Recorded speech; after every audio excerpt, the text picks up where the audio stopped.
When one cooks at home, something extraordinary happens. Seriously. And I've designed this incredible space for you to step into the kitchen alongside me, to be able to acknowledge the fact that we are eaters.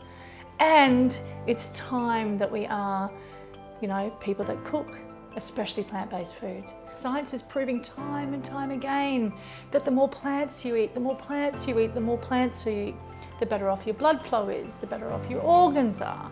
The more energy you have, you glow from the inside out. Something extraordinary happens. It's just simple things that happen to us.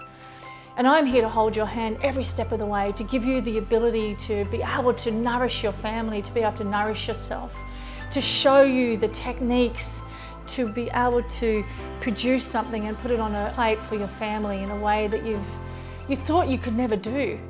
And suddenly you're doing it. And it's a beautiful thing.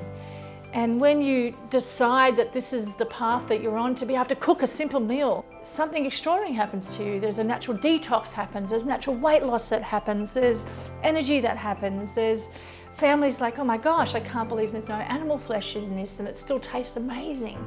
Designed for you and your family and for your ultimate health, because really the question is we must ask ourselves is, what sort of an old person do you want to be? And that is a deep-seated question that I ask myself every single day. And it's really important that I step into a new inner health contract with myself, knowing that I can write a contract and I can eat the right foods, but how do I cook them? So I'm Chef Cynthia Louise, and I look forward to having you in these amazing classes.